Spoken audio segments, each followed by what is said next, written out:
ANOVA is used to determine whether the means of two or more groups differ significantly on a particular set of variables. One of the tests we're going to look at today using ANOVA is we have three groups.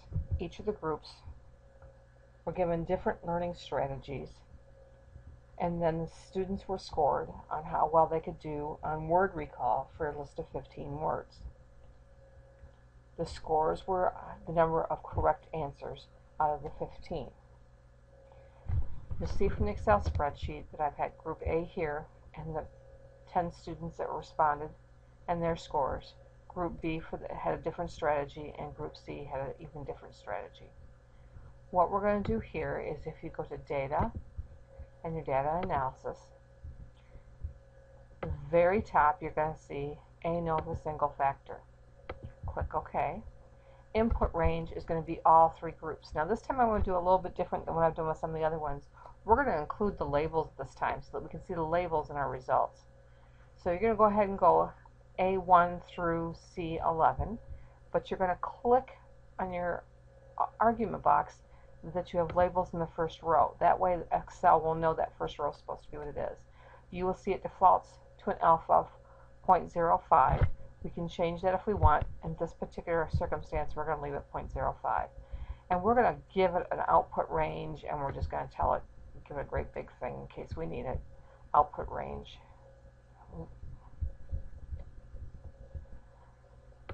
Let's see, this is there, and this is there.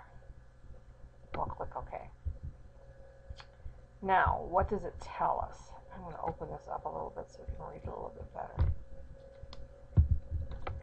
It tells you for Group A, there were 10 students. For Group B, there were 10 students. For Group C, there were 10 students. The sum of their scores, the average of their scores, and how much variance there was between just the total of the variance. The ANOVA analysis says between groups, you had a p-value of 1.39 e to the negative 0.08. What that means is that's scientific notation because the decimal is so long that the computer puts it in scientific notation. And that means carry it over 8 decimals to the left.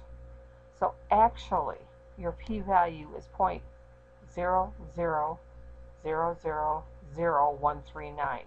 Is a really small p-value. That means that your null hypothesis could be rejected. If you're looking at these three groups, your null hypothesis is that between the three groups, they're all equal. That there's no statistical significance between any of the groups. However, if you toss out the null hypothesis, the research hypothesis will say there is a difference between the groups. And if we look, the mean for one group, Group B, would give you an indication that whatever strategy they used to learn how to do memory recall, they were significantly different from the other two groups. That's one use of the ANOVA.